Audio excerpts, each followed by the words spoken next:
Welcome to the Shepherd Peace Counseling Ministries. I'm Nathan Clark, and here today on our series, Questions and Answers, we are going to be looking at the question, is the gap theory a biblically sound belief system? The gap theory came out about the time that evolution was becoming popular. So right off the bat, we see that there may be an agenda that comes with the gap theory. Evolution was coming new on the scenes about the mid-1800s, and with that, the idea of millions of years. See, evolution obviously is a lie, but in order to make a lie more believable, you just add time to it. And if you add enough time to something, people will say, oh, that's possible. So that's exactly what they did. They couldn't make evolution work in the biblical time period, so they just added millions of years. Well, the moment that all these highly intelligent people with all these letters after their name, PhD holders, began to add millions of years in the name of science, the church leaders became worried. They just assumed that these scientists were being honest and that these scientists were standing on actual science, but they weren't. They were standing on an idea. So the church began to scramble to come up with a way to fit millions of years into a Bible that quite honestly teaches about 6,000 years. How do I get an extra couple million years in there? And so they looked to the gap theory, which is wedging in between verse 1 and 2 of the first chapter in the Bible, millions of years. Now, there's, we'll say, two basic theories with the gap theory. The first one is that in the beginning, God created the heaven and the earth. At that point, God just took a break. I'm just going to take a little time off, and I'll come back and finish this later. And that time that he comes back to is an indefinite amount of time. It could have been millions, it could have been billions of years, which is exactly what they're claim to be, so that it fits with the evolutionists. The other gap theory is a little more, I'll say, creative. In here, I'm going to read you just a quick interpretation of what the other aspect of the gap theory is. And I actually found this in the commentary notes of this study Bible that I have. Now, I'm not necessarily against study Bibles, but I do want to put a word of caution out there that you'll find things in your study Bible that is simply a man's interpretation, and we must be very careful not to just conclude that because it's in my Bible that it's truth, because this was found in my Bible. Let me read to you what this commentary said about the gap theory. He says, in the beginning, for this earth may have been countless ages ago. And right there he starts off with the agenda. The agenda is simply, let's get time into the Bible. For what purpose? So that we can get along with the evolutionists, so that we can get along with the secular scientists. That's the purpose. He brings it out right here.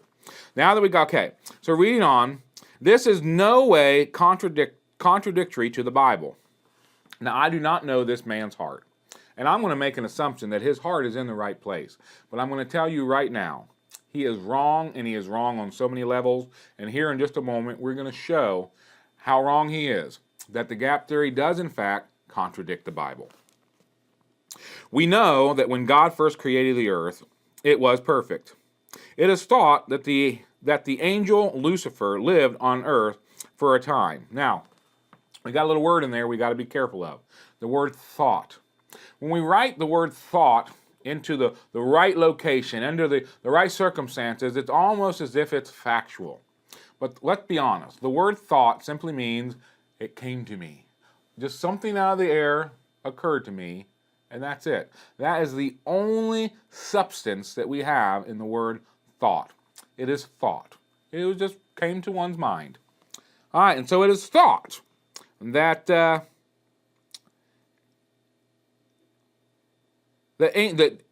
angel Lucifer lived on the earth for a time, perhaps as its king.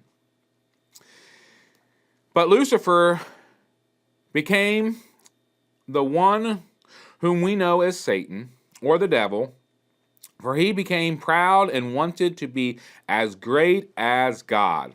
For this sin, God had to punish him. Although his power and majesty were not taken from him, his beauty was corrupted. His wisdom was changed to cunning.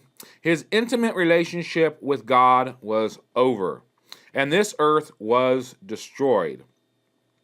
It is thought that the earth was tilted. There's that word thought again. All right? It is thought that the earth was tilted out of its place. The ocean overflowed, and every living thing died instantly from the terrible cold that seized the earth. The fossils, animals or plants, or traces of animals or plants buried or preserved in the soil rocks or caves, are all that is left of that former creation. Now, we'll notice in that the end of that, he kind of gives reference to the fossils. Now, there is an explanation for the fossils in the Bible, and that's the flood. But what he has actually done, and you'll see that he actually took flood-like situations and applied them to millions of years ago. This does two things. One, it's a lie. Because the idea that the earth tilted, we'll say a glass of water, and we just kind of squish it back and forth, yeah, the water's going to move around a little bit. I buy that concept. But the idea that the water just covered all this land and then everything died instantly and was covered and fossilized, you realize how much water in the ocean would have to come out to be able to cover all of Europe, all of Asia, all of Africa? A lot. You'd have to basically drain the ocean. And when you take water out of the ocean, you got to put something back, or you got a hole. It's not going to happen. If I take a glass and it's half full, and I squish it around, it's still half full. I have to put something in that water to change the water level. And we see in the story of the flood, that's exactly what God did. God put water in, and it changed the water level to a point that it covered the earth. This theory, or his thought, holds no scientific value. But the second problem with that is that it attacks the worldwide flood and opens up this door to another area of thought, and that is the thinking that we had a local flood. See, when I look around, you don't have to drive very far before you're going to start seeing the evidence of something happening on this earth that was pretty destructive. You see the mountains. I just go down the road here and I see hills. We see these canyons and the waterways and even the oceans give evidence that something terrible happened here on earth. And of course, we have an explanation for that in the Bible, in Genesis, and that is the flood. But now he's taking all this evidence and he's saying, well, that's not the flood. It was something else. It was this time when Lucifer got punished by God. Now, that opens up the door that, well, if the flood didn't do this, then maybe the flood wasn't as big as we thought. And we can see walking down this road, it just leads to all kind of problems. So there it is. So let's take a look at this theory. The theory here brings out that the earth was destroyed. And in verse number 2, God's coming back and he's going to rebuild the earth. That's the gap. So in the beginning, God created the heaven and the earth. That was a first time period. Then later, he destroyed the earth, and that's not in the Bible, but we read it out of his little commentary. What happened between verse 1 and 2 is God got mad at Satan. He destroyed the earth, killed all the people, killed all the animals, killed all the plants. And then the earth was just left formless. And then he comes back later in verse number 2 and builds a new earth. We'll say the second one. What was the problem with that? It does not fit the Bible. So let's turn in our Bibles to Revelation chapter 21, verse number 1. And we read some scripture that's going to explain something that's going to happen in the future. Hasn't happened yet, but it's going to happen in the future, and that is our kingdom to come. The day is going to come because God said so, not because a commentator said so, but God said so. He said the day is going to come when I'm going to destroy this earth, and I'm going to give us a new one, and I'm going to give us a new heaven. And we're going to read about that right here in verse number 1 of chapter 21 of Revelation. It says, "And I saw a new heaven and a new earth. For the first heaven and the first earth were passed away, and there was no more sea." You hear that? First heaven, first earth. We are still in the first earth. Now, if this gap theory was correct, here's what it should read. It should read, for the first heaven and the second earth are passed away. But it doesn't. It reads the first. We are still in number 1. Now here's the danger of this idea that we are actually in the second earth and we're getting ready to work towards the third earth. It sounds like a human construction project. I'll give you an example. When I built this house many years ago, I decided I was going to do my own plumbing. And in the end, the plumbing worked out really well. But I remember my first day. All I had was some books that I read to go on. I had no experience. And from those books that I read, I was going to plumb my house. And so I started with the bathroom. So I spent an entire day plumbing this bathroom. And when I was done, I was not happy with it. I went home, I slept on it. The next morning, I woke up bright and early with a refreshed outlook on how I was going to improve on that. And I came back to that bathroom, and I took everything that I put up the day before and took it down. I started over. The second time went well. That's how I work. But I am a fallen, corrupt person. I am not the God of heaven who created the heaven and the earth. When we paint this picture, and that's exactly what happened, that's what this is all about. Yes, it's about compromising with evolutionists. That's dangerous. But it also is about painting the correct picture of who God is. And we paint this picture that God messed up the first time, and so he tried it again the second time, still didn't work out, and so now he's going for number 3, which means that when he says that we will live forever in this new earth, in this new heaven, that's more of a hope.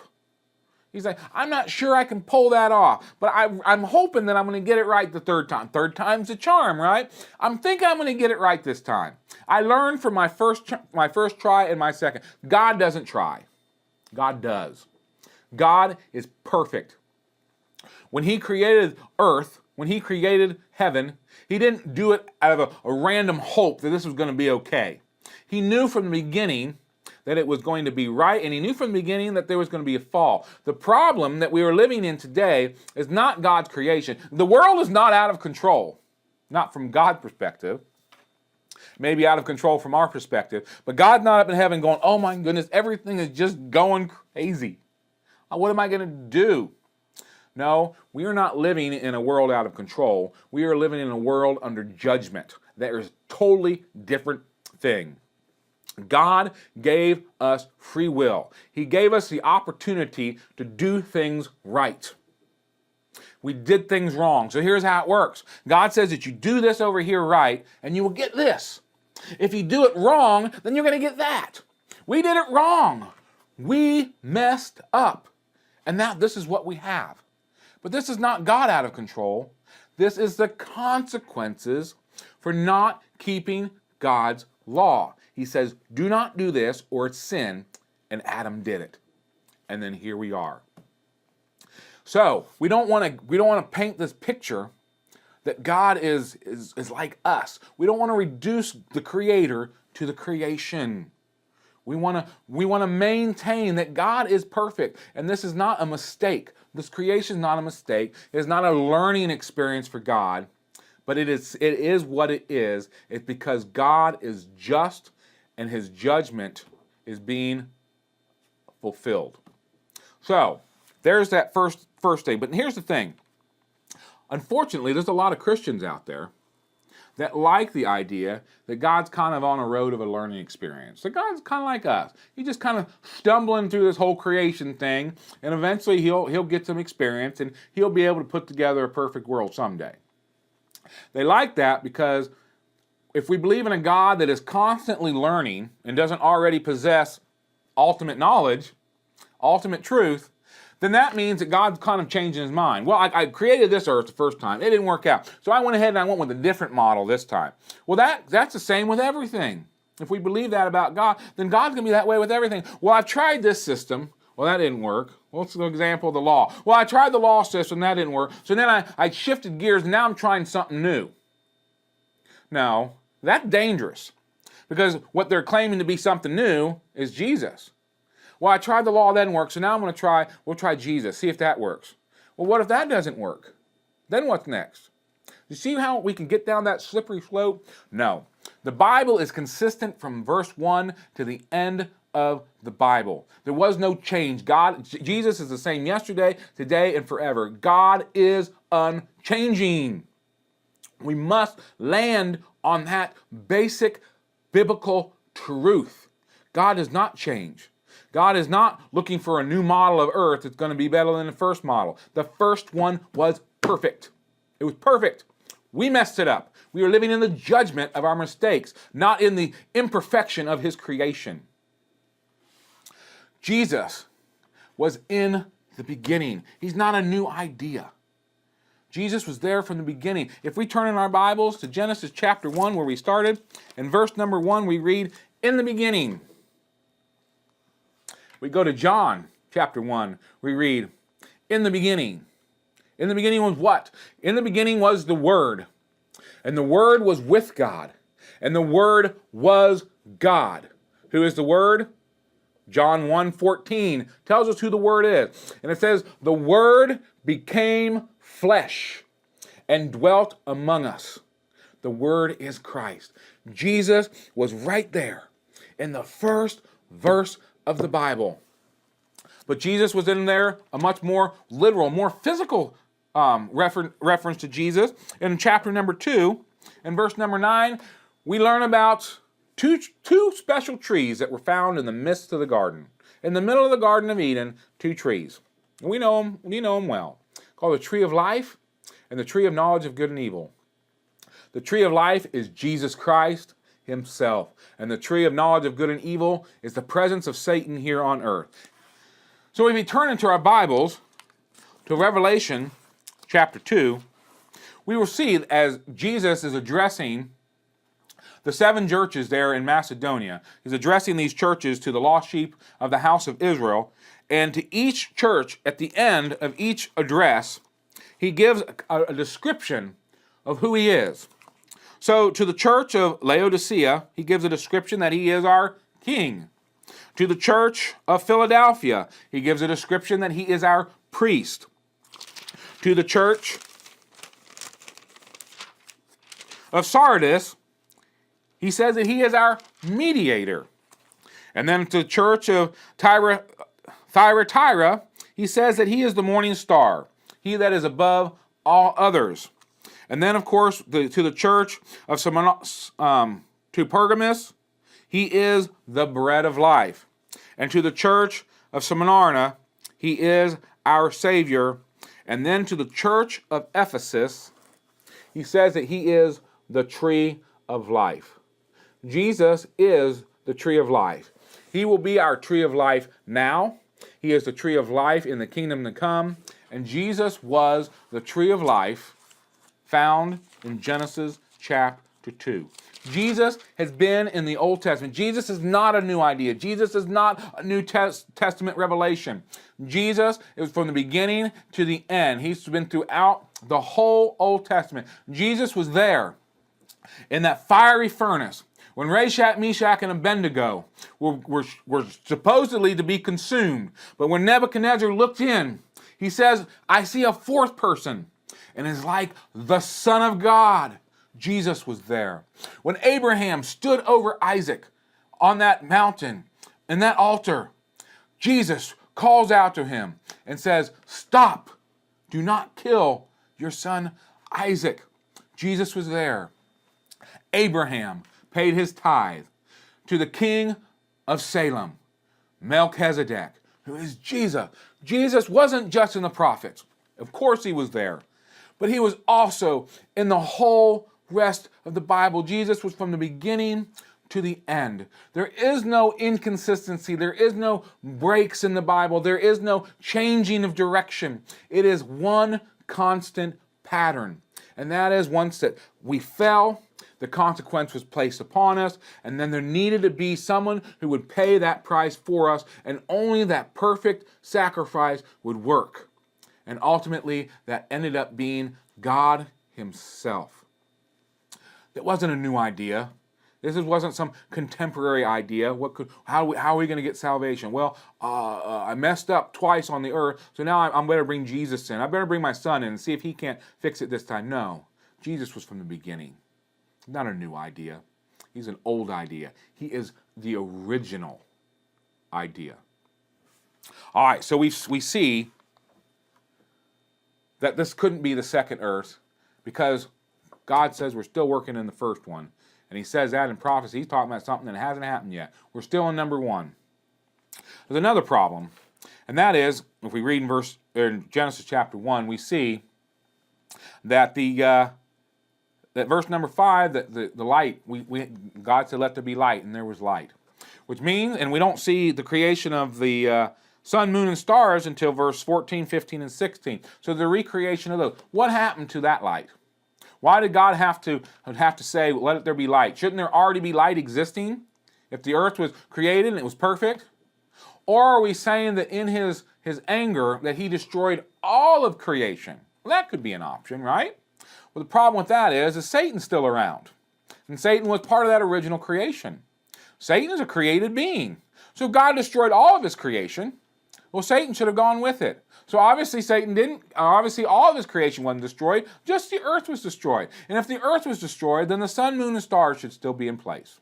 But they're not. You see the contradiction? He said there was no contradiction in this, but there's lots of contradiction. And there's many more that we don't have time to get into. But what we want to address now is the time factor. Can there be time sandwiched between verse number 1 and verse number 2? Well, first let's look at verse number 1. Verse number 1, we have what's called the time-space continuum. And that is time, space, and matter must come into existence, and they must come into existence at the same time. And we see that in verse number 1. In the beginning, time. God created heaven, space, and God created earth, matter. In verse number 1, we have time, space, and matter all coming into existence in one moment. So we know that the beginning is the beginning of time. If I had a stopwatch in my hand, we would say in the beginning, and we're going to do that. We're going to say in the beginning, and we stop in the watch. Click, we're going. The time is running. Now we need to find another area, an increment of time, so that we can measure back to the beginning and see how long it's been, and then we can begin to kind of measure things out to get an accurate understanding of just how much time was utilized here. So we have in the beginning, we're clicking, okay? And so we read through, and next thing we know, we come to verse number 5. Verse number 5. Verse number 5 says, and the evening and the morning were the first day. Click. We'll stop the watch. We got our first time increment. Did you pick up on that? In the beginning and the end of the first day. I'm not going to lie to you. I do not know how much time lapsed between verse number 1 and verse number 2. But I do know that it was 24 hours or less, because that's what God's word said. 24 hours. In the beginning it started, and at the end of the first day we stopped it. Verse number 1 and 2 were in that time, so that means that it was a 24-hour period or less between verse number 1 and verse number 2. Well, I hope that the words that we looked at here today are helpful to you. This is an important subject because we can't get this wrong, and for two reasons. One is that it helps endorse a lie, the lie of evolution. It is a lie. It is a religion that is destroying our children's minds every day in the schools of this country, and we must not allow it to be continued when they return home.